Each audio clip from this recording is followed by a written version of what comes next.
pas seulement en fait les personnes à l'aquarelle, à la colorimétrie.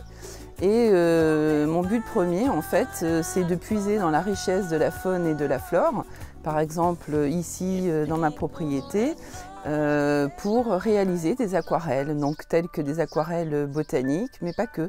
Cela peut être aussi, comme je le disais, en fait des animaux, donc des portraits et puis des réalisations plus contemporaines aussi. J'aime beaucoup travailler en fait dans un cadre naturel. C'est important pour moi et pour la lumière. Mais pas que, on est aussi à l'intérieur.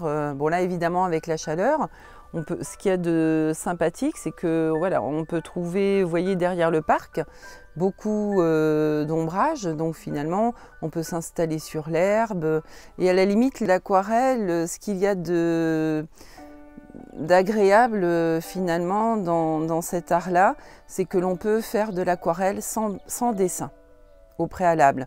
Donc ça, c'est vraiment superbe.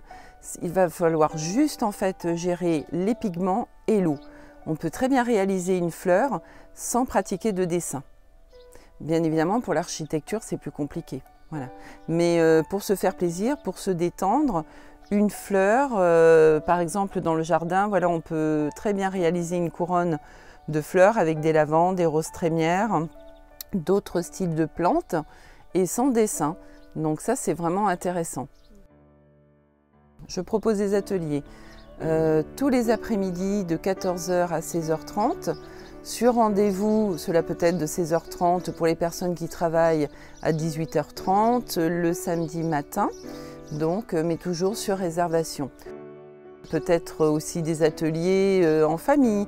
J'ai des mamans, par exemple, vendredi après-midi, qui vont venir avec leurs enfants respectifs. Donc ça, c'est sympa, parce qu'on est aussi dans le partage. Les adultes ont plus de facilité quand on est à l'extérieur qu'à l'intérieur. Les enfants, c'est le contraire. Aiment bien voir le décor de mon atelier, ça leur plaît énormément. Regarder les aquarelles, regarder les animaux, la taxidermie. Donc nous pouvons nous rendre en fait dans les Deux-Sèvres, dans la Vienne et dans la Charente et Charente-Maritime pour étudier en fait l'architecture de différentes églises romanes datant du XIIe siècle, mais aussi cela peut être un puits, cela peut être une tour, un pigeonnier. Donc voilà, apprendre aussi un peu des bases d'architecture et les mettre en couleur parce qu'en fait chaque monument a, comme par exemple ici, des pierres mais qui ont des coloris différents. J'ai souhaité être affiliée à la marque Poitou parce qu'en fait cela me tient à cœur de faire découvrir notre superbe patrimoine. Nous avons vraiment une très très belle région. Je suis très intéressée par l'art roman du XIIe siècle. Donc là, j'avoue que de ce côté-là, nous sommes relativement gâtés. Il y a de quoi faire et je suis loin d'avoir réalisé tous les monuments. Le mois de septembre, je reprendrai mes expositions. Par exemple, je serai conviée par le département à la préfecture de Poitiers pour représenter en fait une grande partie de mon travail sur l'architecture du patrimoine, mais pas que, sur aussi des planches botaniques.